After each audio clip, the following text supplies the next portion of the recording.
Assalamualaikum warahmatullahi wabarakatuh. Halo pemirsa, bagaimana kabar Anda? Bertemu kembali bersama saya Anissa Karisma. Kami akan menghadirkan informasi seputar Kabupaten Kota Waring Timur dan sekitarnya yang telah kami rangkum dalam jurnal Kotim. Berikut liputan selengkapnya untuk Anda.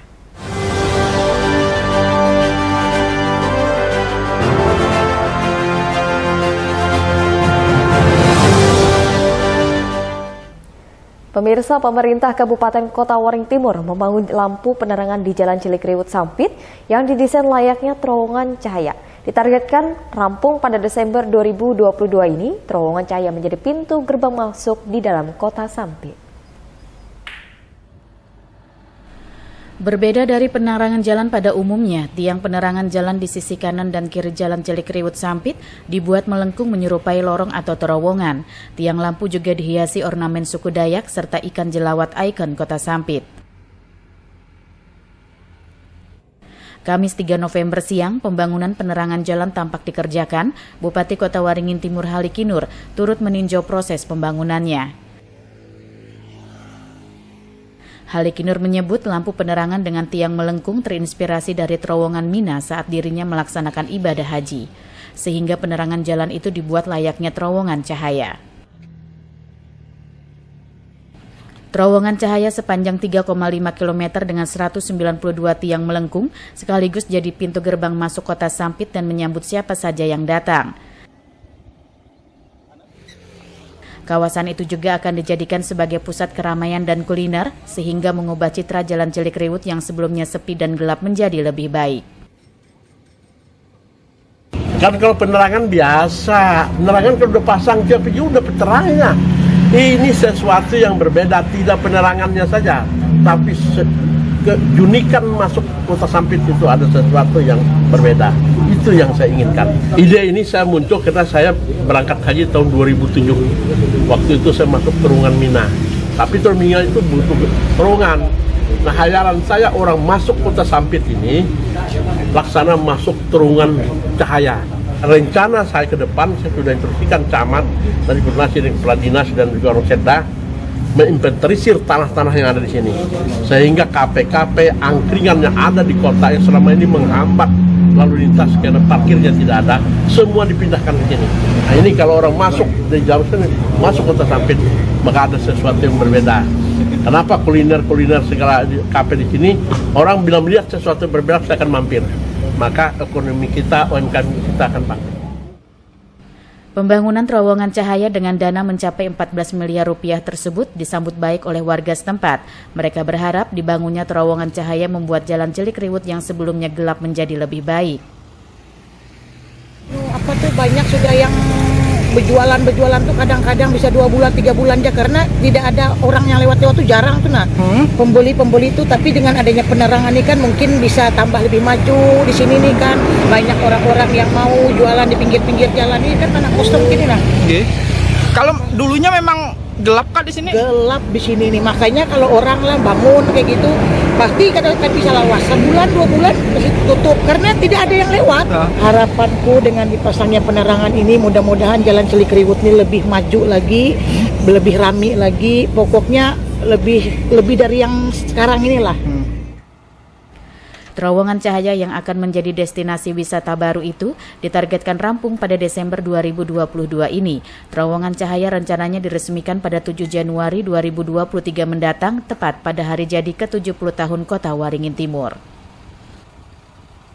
Mashud Badarudin, Hayat TV. Kekayaan dan keberagaman akan motif dan corak batik Kota Waring Timur ternyata masih banyak yang belum tergali. Melihat potensi tersebut, pemirsa mendorong seorang perempuan hebat di Sampit yang terus berupaya melestarikan khazanah kearifan lokal ini. Salah satunya melalui Huma Mentaya Fashion Week pada Sabtu 28 Oktober tahun 2022. Kemegahan akan sebuah mahakarya sangat terpancar saat peragaan busana dengan mengenakan motif khas batik Kota Waringin Timur yang dipadu dengan unsur sentuhan busana modern saat ini. Perpaduan dari rancangan maupun bahan busana batik Kotim yang dikenakan para peragawati ini di atas catwalk tentunya mengundang decak kagum bagi siapapun yang menyaksikannya. 11 perempuan hebat di Kabupaten Kota Waringin Timur dan berprestasi di bidangnya masing-masing ini dengan penuh percaya diri berlenggak-lenggok layaknya pragawati profesional saat menampilkan batik khas Kotim. Di hadapan tatapan mata ratusan pengunjung yang memadati atrium Borneo City Mall Sampit akhir pekan lalu. Adalah Ririn Sarvani, sosok perempuan hebat sang penggagas acara ini hingga mencurahkan segala waktu, tenaga, pikiran bahkan materi sekalipun sebagai bentuk kecintaannya terhadap hasanah dan kekayaan batik motif khas Kota Waringin Timur agar terus lestari tak lekang dimakan waktu.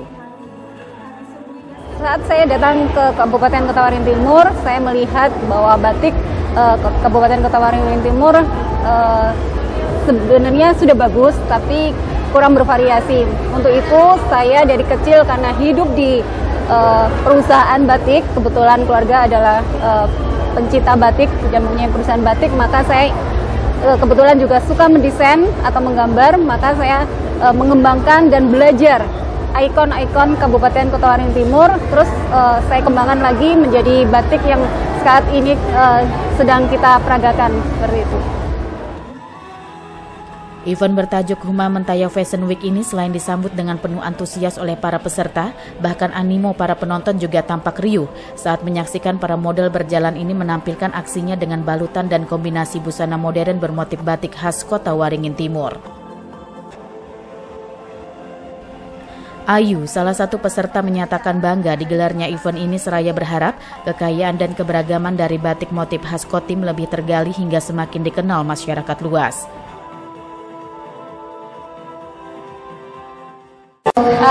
Pada intinya sih bangga sekali dengan acara yang diadakan Huma Mentaya Fashion Week itu untuk mengangkat kesenian terus batik Kota Waringin Timur yang lebih jelasnya gitu. Harapannya sih seperti itu, biar selain Kota Sampit, kota-kota lain juga mengenal dengan seni budaya batik Sampit. Aksi dan kepiawaian para peragawati dari Kota Sampit ternyata mendapat perhatian penuh dari para juri, seraya menilai bakat dan potensi mereka sangat bagus untuk lebih dikembangkan lagi ke depannya.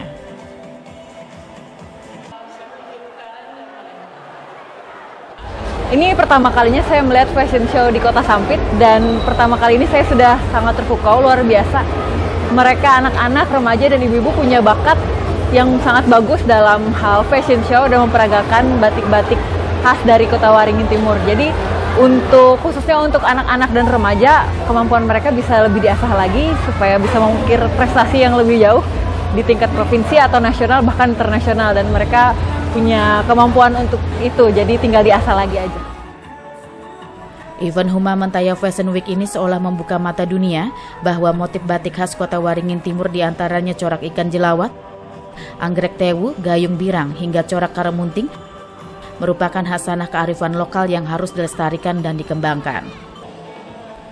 Normansa, Hayat TV.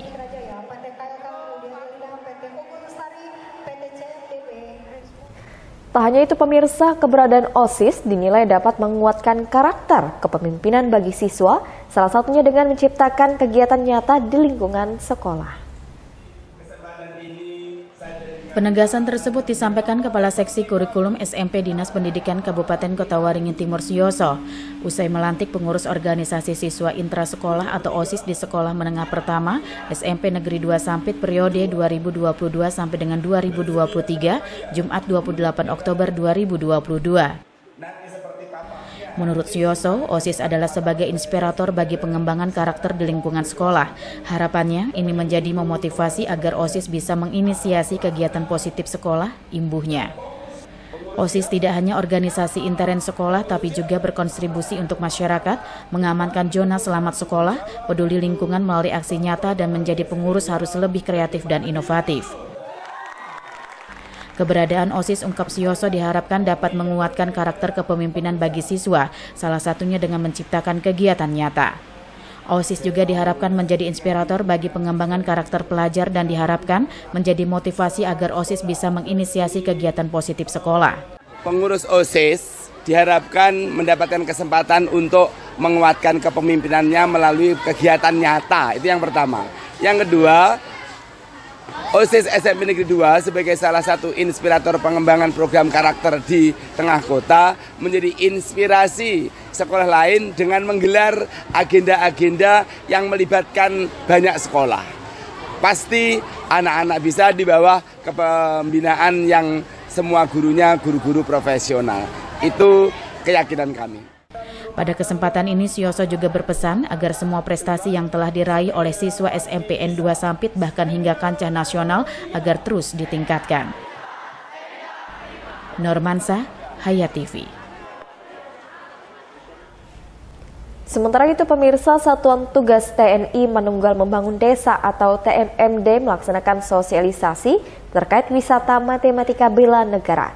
Tepatnya di SMP Negeri 1 Atap, 2 Bambang, Kelurahan Tanah Mas, Kecamatan Bawang pada Selasa, 1 November tahun 2022.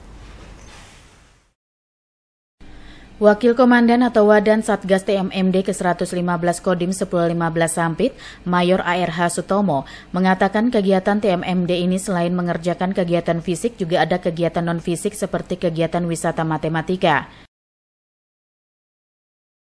Sutomo mengatakan kegiatan ini merupakan pembelajaran yang berbentuk permainan yang di dalamnya mempunyai pertanyaan tentang nilai-nilai Pancasila. Selain itu, pelatihan ini dilakukan aktivitas layaknya seperti latihan kedisiplinan, wawasan kebangsaan, dan dinamika kelompok dari pelatihan ini. Untuk itu diharapkan kegiatan tersebut dapat menguatkan rasa cinta tanah air dan bangsa, memahami secara utuh Pancasila sebagai ideologi negara, membentuk kedisiplinan, etos belajar, kemandirian, rasa kesetiakawanan sosial, serta semangat gotong royong. Dengan kegiatan permainan atau game ini, tentunya bisa memberikan gambaran bahwa di dalam wisata matematika bela negara ini ada kita mempelajari tentang nilai-nilai Pancasila, masuk Undang-Undang Dasar 1945, Bhinneka Tunggal Ika, Undang-Undang Dasar 1945, kemudian juga termasuk sejarah perjuangan bangsa. Sedangkan menurut Kepala SMPN 1 Atap 2 Baamang, Tini Puji Rahayu, mengatakan pelatihan ini bernilai sangat positif karena terdapat banyak kegiatan yang mengajarkan pentingnya kebersamaan dan kekompakan dalam sebuah aktivitas sehari-hari. Kegiatan ini adalah membantu atau membangkitkan semangat Pancasila yang kita harus bangun. Anak-anak adalah generasi muda, merupakan bagian daripada ujung tombak negara, di mana dunia pendidikan adalah bagian dari persiapan generasi muda mencapai Indonesia emas. Tini menambahkan kegiatan ini memiliki nuansa berbeda yang dirasakan para pelajar, di mana mereka diajak dan diperkenalkan berbagai kegiatan tentang pelatihan bela negara. Normansa, Hayat TV.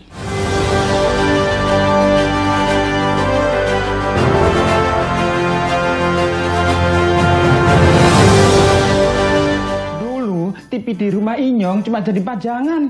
Lah kepriben punya TV gambar nggak bisa ditonton. Beruat sampai ganti TV, ganti kabel, ganti antena, pindah tempat. Tetap baik, beruat. Maring sekarang sejak Inyong pakai TV digital, di rumah Inyong jadi rame terus. Gambar TV nggak semutan, suara jernih, celing. Pasangnya gampang, nggak pakai ribet. Ayo pakai TV digital aja, kelalen pasti celing.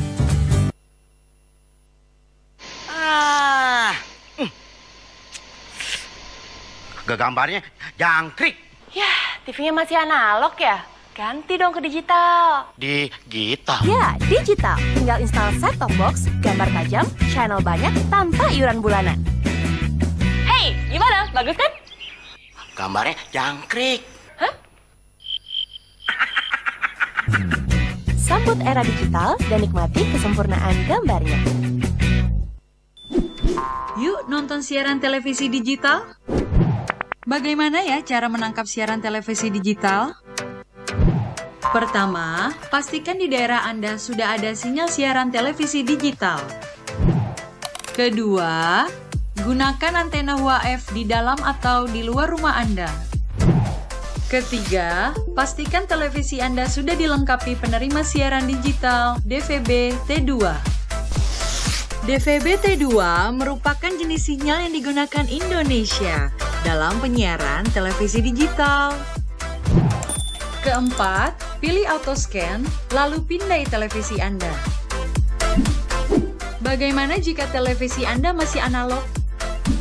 Pasangkan set-top box, televisi Anda otomatis menangkap siaran digital. Bersih gambarnya, jernih suaranya, canggih teknologinya.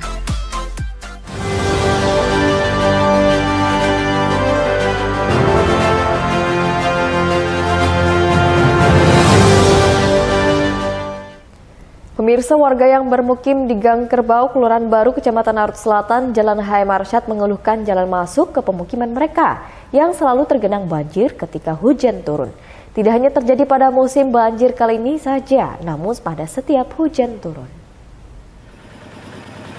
Warga yang bermukim di Gang Kerbau, Kelurahan Baru, Kecamatan Arut Selatan, Jalan HM Arsyad mengeluhkan keadaan jalan yang selalu mengalami banjir ketika hujan turun. Hal ini dikarenakan sistem drainase yang kurang diperhatikan.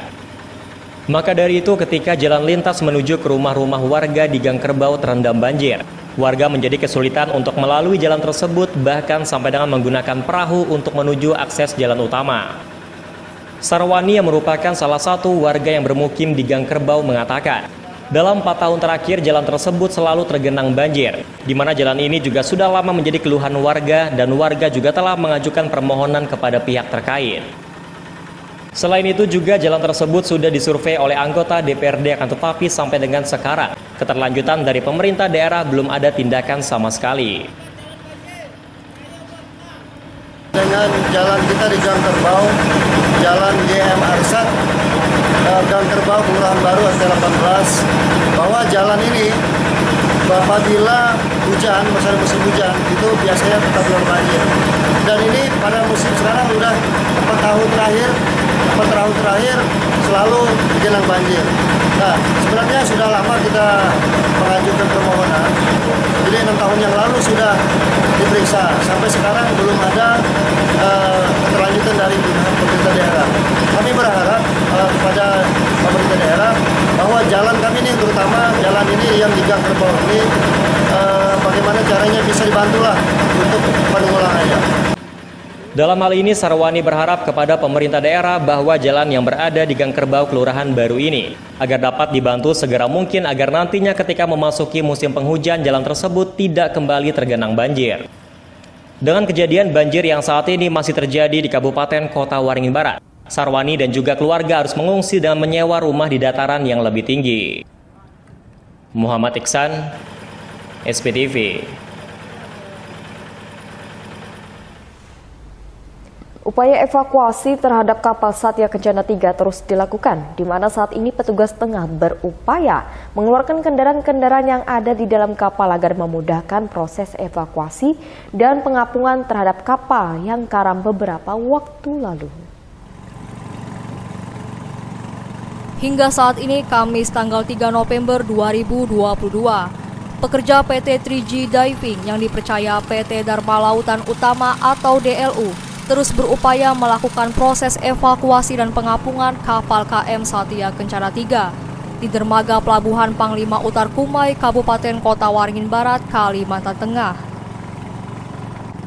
Diketahui KM Satya Kencana 3 tenggelam tepat di depan dermaga Pelabuhan Panglima Utar Kumai pada hari Rabu, 19 Oktober 2022 dini hari.